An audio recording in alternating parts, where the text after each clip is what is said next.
We had a little technical problem streaming in. So if you are there, please say hello and let us know what's going on. We're going to just get that off here.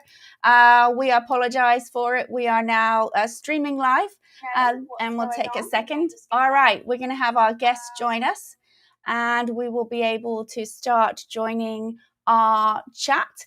Let me see if I can just share with you a video right now and we will be able to get started here. And in the meantime, let's enjoy. When was the last time you had 5 minutes of pure, uninterrupted peace? No thinking about yesterday or worrying about tomorrow, but fully immersed in the present moment, free of your troubles. According to the National Library of Medicine, 90% of doctors' visits are for stress-related health complaints, but even a moderately stressful lifestyle reduces life expectancy.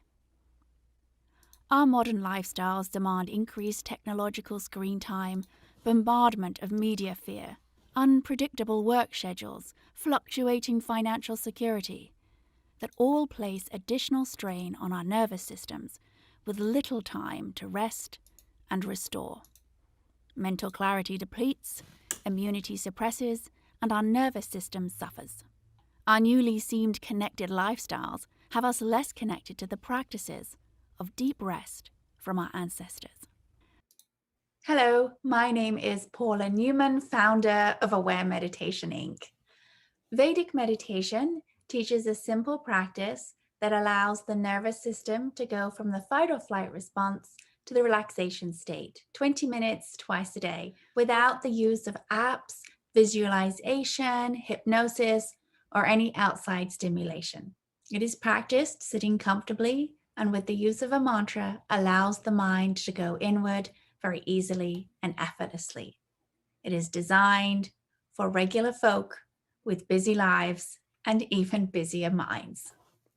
Okay, I've been practicing Vedic meditation for 24 years, and I honestly can't imagine life without it.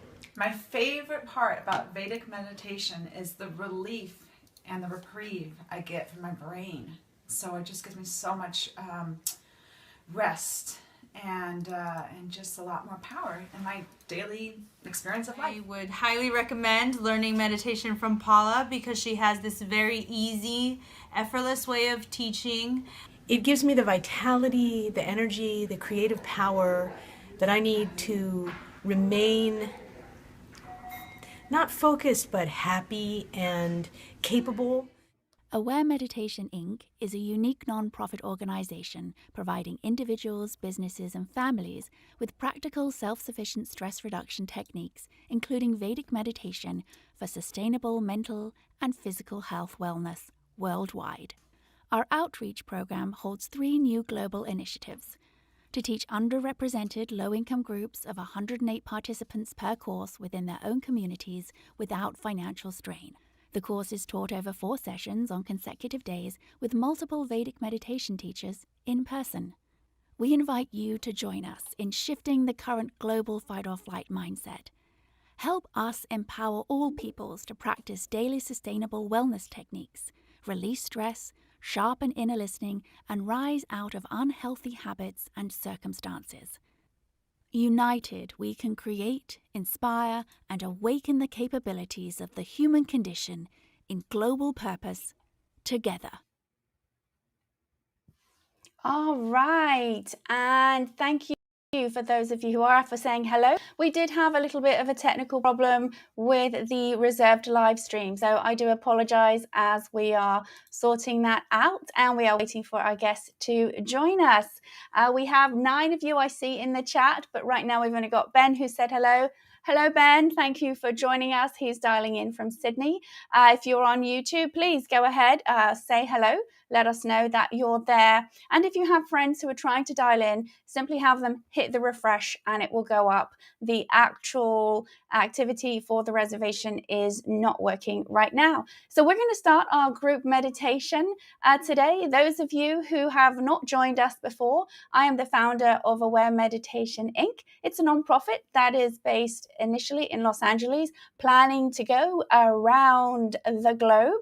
And we are going to be starting our session today with a little introduction to a group meditation, and then a special guest will be joining us.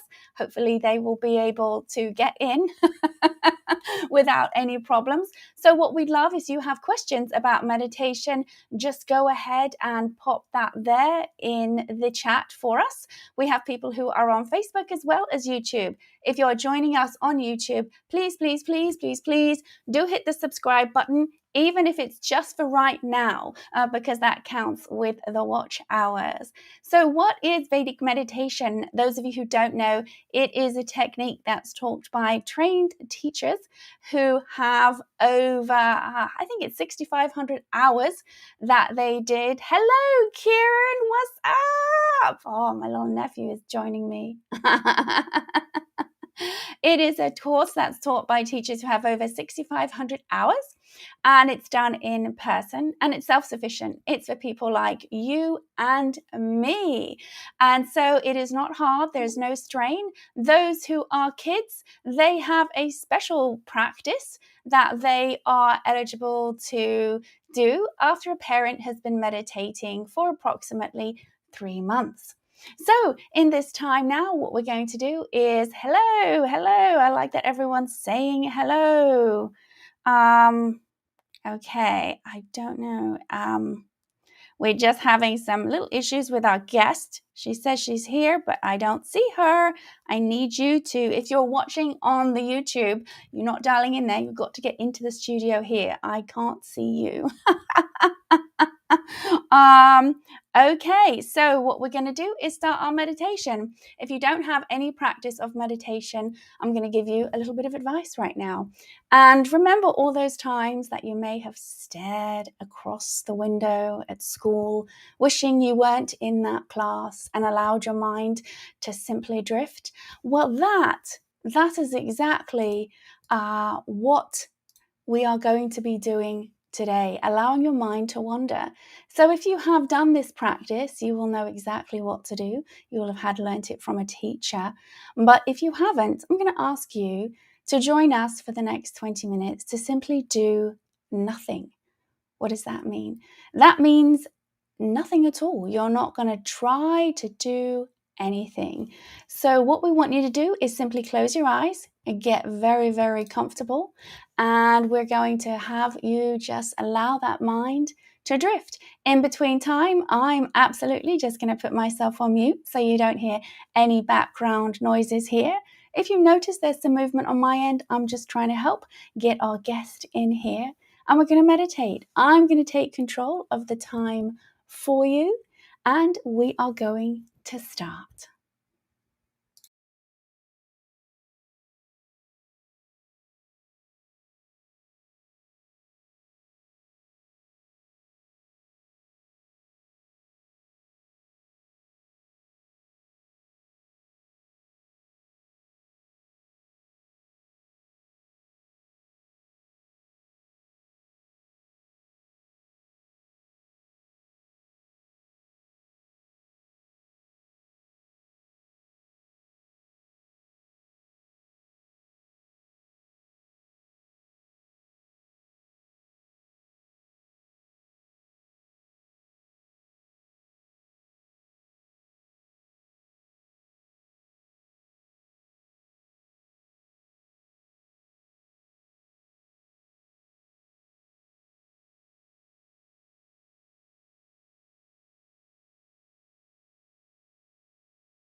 And very slowly, those of you who do our practice, let go of your mantra. And those of you who are joining us, we're going to spend a couple of more minutes before we open our eyes and just allow the body to slowly come back.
And when you're ready, slowly open your eyes.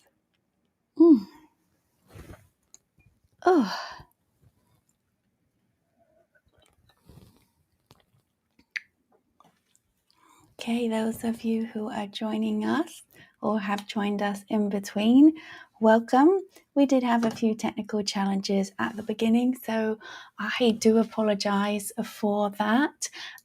Please say hello in the chat. I can see some people have written there. And we are going to move forward with the second part. Again, if you've just joined, my name is Paula Newman. I'm the founder of Aware Meditation, Inc. We have a special guest with us today. She has been meditating for over 30 years, and we're going to start with a little chat with her. But in the meantime, I do actually want to see if I can share some information with you about what we have upcoming. Those of you who are joining us from before know that we are organizing our first outreach program, and we have, let me see if I can do this here. I wonder if it will let us. Here we go. We're going to do this one. Okay. Let's see if it will share this here. If hopefully you can see it, I'm going to check in a moment. This is the landing page for the first outreach program that we have, which will be at Puente Learning Center, and that is in Los Angeles. You can see there is the website link, and maybe you can't. Looks like it's not going up there. Oh, whoopsie daisy. Okay, let's try our window tab. Got it. Voila! Every week I end up singing, and so I do apologize to who has to put up with that.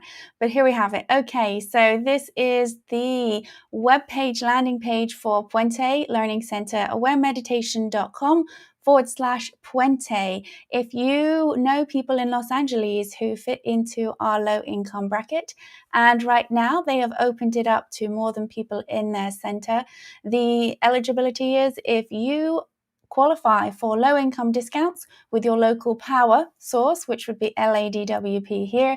That means absolutely you'll be eligible to participate in this course. You'll see here we have the outreach program, the dates of the course, And you'll also see listing the mandatory information session. These are the dates that you can attend. It's important that you attend this information session via Zoom to then see about your eligibility. And due to COVID, we can only take restrictive numbers, and that means we have to make sure you've attended one of these sessions with it.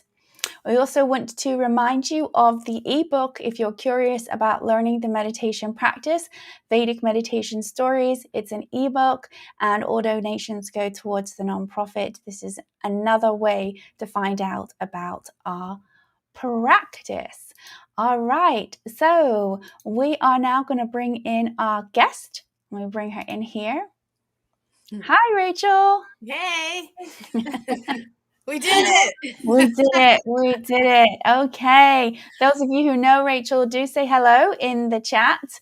And so the first question we're just going to ask is, why did you come to meditation in the first place? Well, that's easy. So I was sober. I had gotten sober after being a very drunken alcoholic for many years, living on the street, even though I was a teen. And I met a woman who showed me how to do the 12 steps in alcohol. I don't know if this is anonymous or whatever. Whoops. This is live. It's live. Okay. Well, anyway, and it felt very good what she showed me how to do. She showed me a practice of how to empty out what was in my brain, disturbing me, all the negativity, which was a lot and very disturbing. And then she said, you have to learn to meditate. And I said, great. If it's going to be like what you just showed me, I'll do that. And so I went to the free lecture at the time at the TM Center in Berkeley, which I'm probably not supposed to say either. And anyway, I left there in tears because it cost money and I didn't have any. And I wanted it very much from what it sounded like it was going to be and what they had to offer. And I was like, what about the poor little street kid rate? Do you have that? And they didn't. And so everything worked out together, a whole bunch of things that all seemed bad that turned out to be good. And then I was able to learn how to do meditation and got what I wanted from what said I was going to get. Which was what? Well, now I have to, these technical difficulties have really thrown me off. I just have to say, I had everything all set with my vanity light, my phone. I had it all ready, y'all. And now you should have seen me trying to put the vanity light on my desk. It was great. Anyway, just had a little segue. So what I got first, I have to equate it for me with drinking, because that was why I came to it, was because sobriety was very, very hard for me. I didn't like being sober. I didn't want my drunken drinking life anymore. I couldn't get to that place that I drank to get to anymore. It was just in an endless stupor and horrendous circumstances that I couldn't outdrink. And the best way I can describe it is the writing practice that the woman showed me, how to take inventory of what was bothering me, my fears, resentment, how to get that out of my head on a paper, was like beer. It was good. And then when I got meditation, it was like whiskey. It was like, oh, it's like the beer is just warming you up for the real deal, you know? And meditation gave me, but it wasn't, I mean, these are just little metaphors, but because it wasn't really whiskey, it was meditation. And the experience was very subtle. But it was everything that I really wanted from that whiskey. So you would say it was a more refined experience? Yes, very much so. And you were how old at this time? Oh, I was probably 18. Oh no, 19. I was 19. So a late teenager, 19 years old, learning Yeah. to meditate. And this is before COVID, where everyone nowadays talks about a meditation practice. Did you feel that there was any stigma or recourse that you were 19, now not doing any drugs or alcohol and meditating? Well, yeah, I felt embarrassed in a way, like I was not somebody who um aligned myself with those kind of values, like being a meditator or I had a friend who was like, oh yeah, I want to become a vegetarian and meditate and live on a goat farm, and I was just like, whatever, that sounds horrible.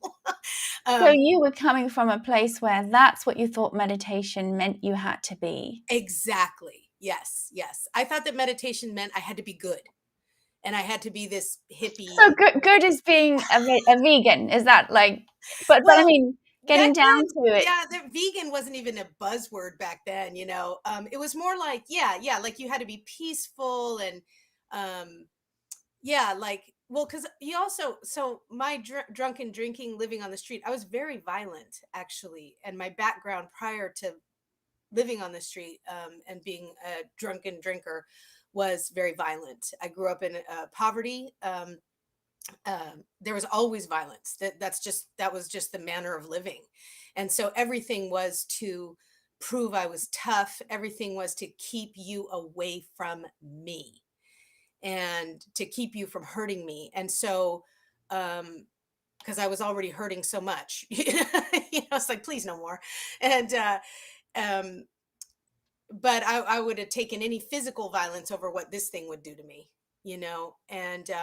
and so I just equated meditation with something I could never get. Like I just wouldn't even. Because there were these standards that the mind is supposed to be quiet. One Mhm. is supposed to maybe, I don't know if that means be a good person, okay? So there's programming often for females more than males, but not always, or be a good girl, Oh okay? yeah, And yeah, so be a good girl. And then when your life is not that at all, you're on the streets, you're very violent, there is this element of meditation is for people who are not me, not someone who's had my life at all, right? yeah, yeah. And so the experience of it was you felt more connected? How did you feel in a way that you can describe that now, apart from the analogies of booze?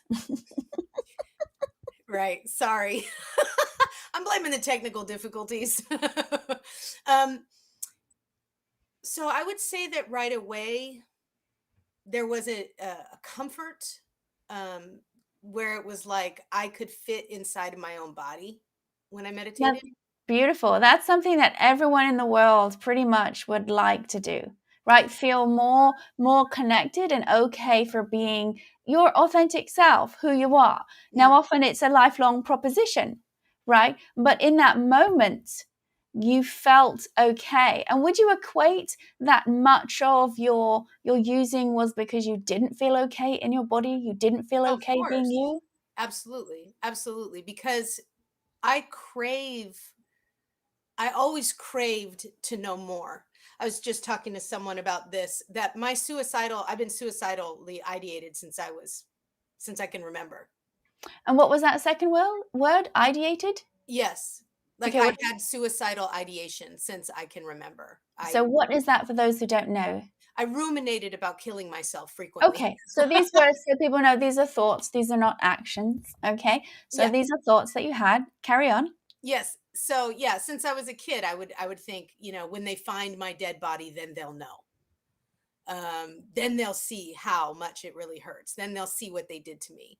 Um, and this was just constant. But really, um, when I was about 11, I was going to do it because I just was so sick of wondering why I was here and what was it all about. Mm. And I was holding my nephew, and I was sort of in some existential contemplation, and I was like, I pray but I don't hear anything. I try to do what I'm supposed to do, what they teach me at Sunday school, but it doesn't seem to solve anything. I'm baffled. you know what, you do the hokey pokey and you turn yourself around. Is that what it's all about? Like, what is the point here? And I wanted to kill myself so I could talk to God. Actually, I was like, you know what? I'm so sick of this. I just want to, I want to find out what's true.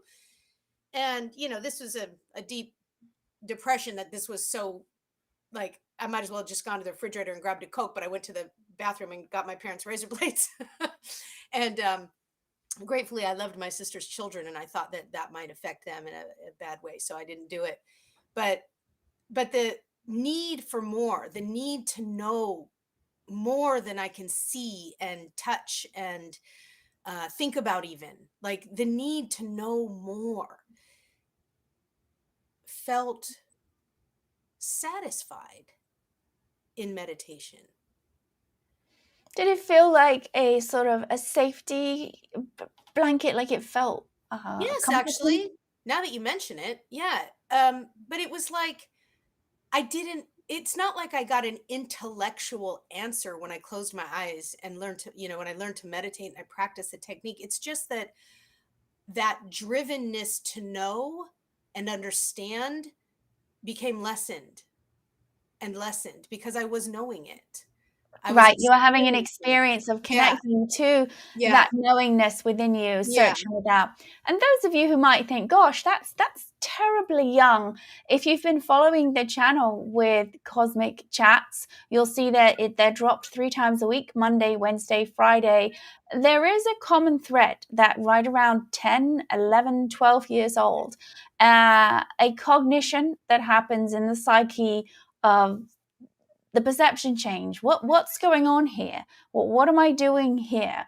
And there are many chats we have such wonderful chats there. One person talked about, if you check out Brandon's, he was there when the towers went down. He saw that happen.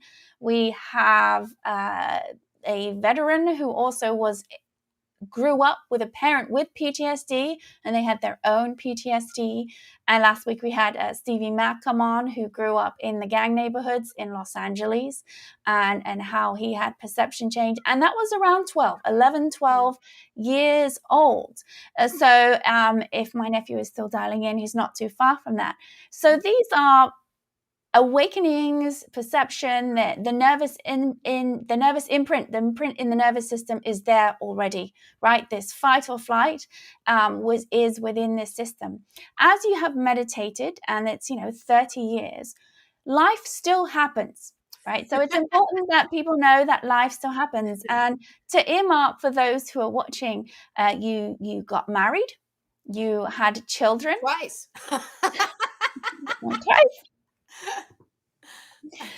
Let's talk about just some milestones so people know that you are a regular human being living in the world. You went through the experience of a loss of a baby, right? Then you went through the experience of a divorce that was quite tumultuous. Mm-hmm. And you also started up your own business. And during COVID, not only did you get COVID, but pretty much your business had disappeared. Yes. So that's a great thing you bring up, Paula, because this is really where it's funny. You asked me, like, what happened when I learned to meditate. I can barely remember, honestly. That's why I kind of tell the story around what I kind of remember experiencing at the time. But what I've experienced with meditation in 30 years is having a constant source of that relief and comfort. But that gets improved through the practice. Like that experience of moreness gives you more to handle life. I've heard it called, I think you guys call it adaptation energy. Like for example, when we had technical difficulties, I wasn't pulling my hair out and pounding my fists on the floor. I was just dealing with it, right? There was a time where the littlest stress would have me just melt right down, and I can deal with a tremendous amount of stress now and not melt down, yeah, I've been married. I have 2 children. I had a very high maintenance husband when I was married. He's an artist. And, I was helping him build his business while running my business, which had about 15 employees. or workers at any given time. Plus on another coast, there were probably another 10, 15. I didn't do too much over there, but, and so, arranging play dates and dinners and listening to my ex describe his next idea for a painting and giving him my input. And I mean, and because of that sobriety I mentioned, a lot of people who were calling into me, getting experience, strength and hope from me. So, and I was able to juggle all of that as long as I stopped, dropped and rolled every twice a day for 20 minutes, and did my practice. And I continue to be somebody who likes to have a lot of balls in the air. I like to. It's just natural for me. I can do it. And I've been through all kind of stuff sober. And since I've been practicing meditation, and I continue to have more consciousness, like to be aware of more things at once without being too convinced of any of them, if that makes sense.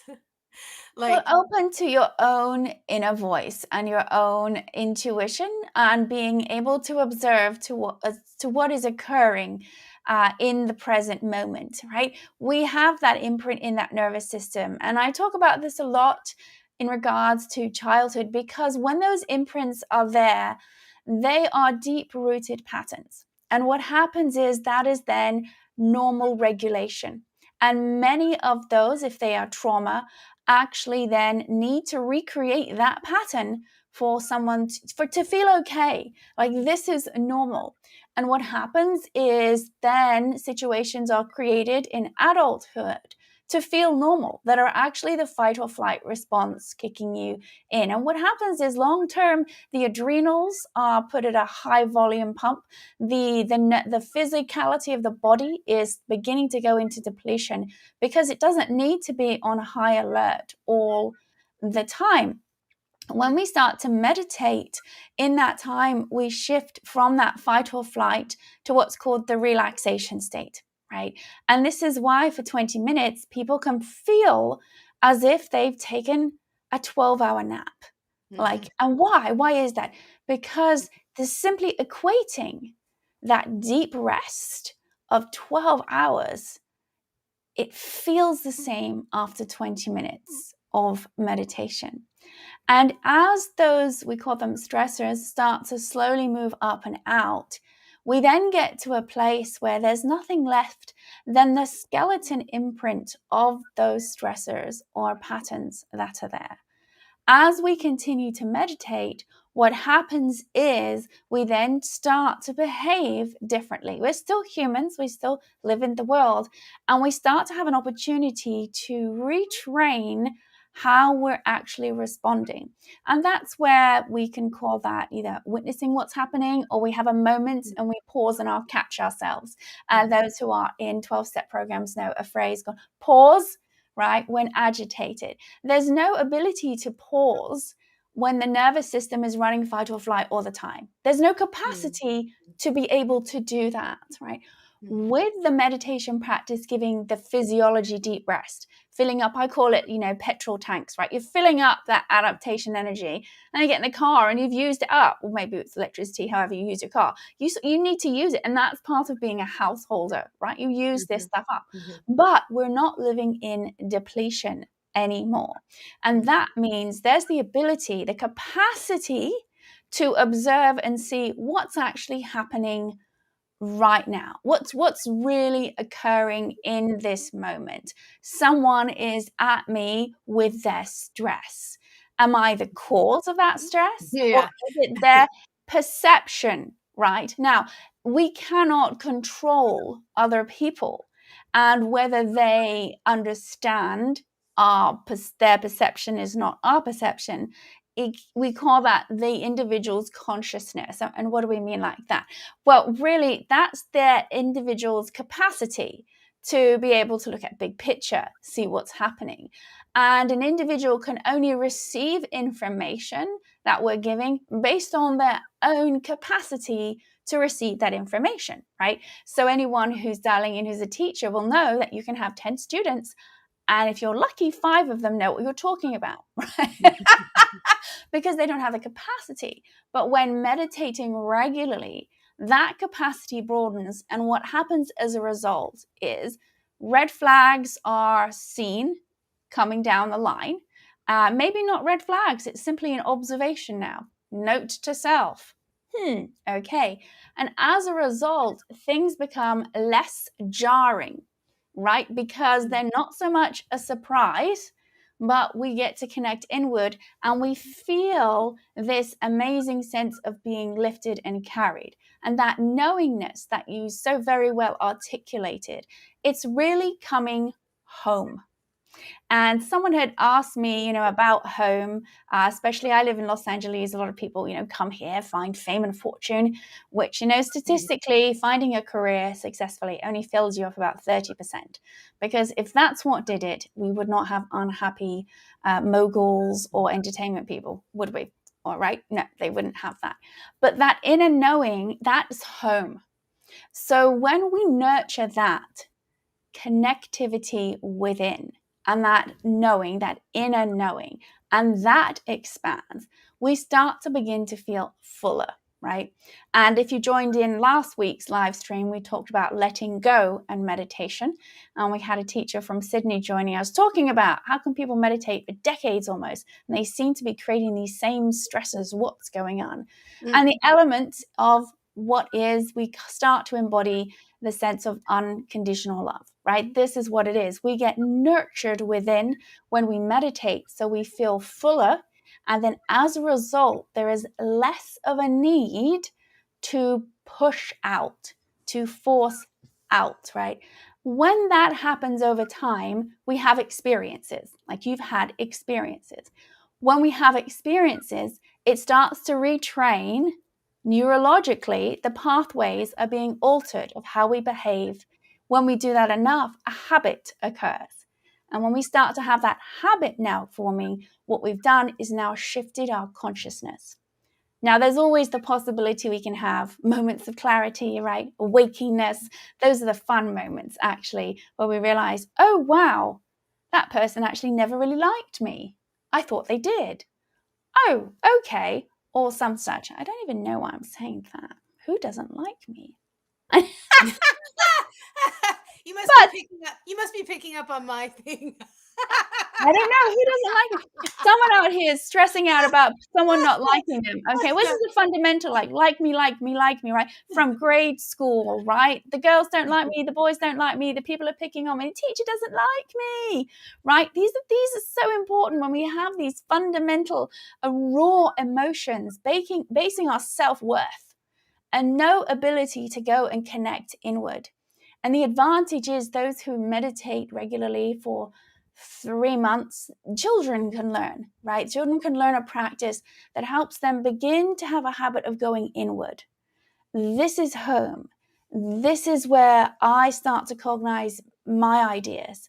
This is what feels right for me, not in a indulgent, selfish manner, but in a very clear-minded knowing, that deep knowing, right? And when that happens, the consciousness changes. And that really is an upgrade in our mental capacity to observe what is really happening right now. So when people may say, I didn't know what was going on, what's happening? Then, yeah, what is happening? Everyone is moving around, following majority of their time their cultural programming, their social programming, following archetypes that they don't even know that they're at the effect of.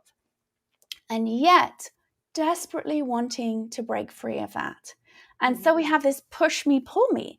And it's no wonder that people are going to opiates, alcohol, because they're feeling uncomfortable and yet not knowing, how do I sort this out? How do I sort this out? And Rachel, as a teenager, through, I'd say, aversion rather than charm, although there was enough charm of the individual for you to actually learn the practice, right? That's pretty important, right? That then there can start to be a shift. And when that shift happens, It's not temporary like following a guided meditation. It's not temporary for I need to listen to this tape, I need to do this out. It is not trying to change your mindset. It is not trying to change your state of mind. It is shifting consciousness within you. And when we have that, and Rachel has shared that she has had this, we then are able to be more in our own skin. And if you've experienced that the first time you meditated, at the first time, this is where we are really wanting to keep our group learnings, and COVID has stopped us from being able to have the large ones, because we're not wanting to go and simply give a little gimmick for people with this idea of meditation that Rachel was sharing, that most of the world still believes is what meditation is. One of the advantages of you go and look on the Puente landing page, there is a video from an individual who's a Christian, and she talks about how it's not the devil, it's not something that's going to make you evil, that they have their faith, and this meditation has helped them become stronger and more connected, right? It is awakening a consciousness, and when that shifts, the fight or flight response diminishes. Now, you have 2 children, a busy mum. Let's be honest. When did you last yell at your kids? Friday morning. Friday morning. There we go. 30 plus years and we're human.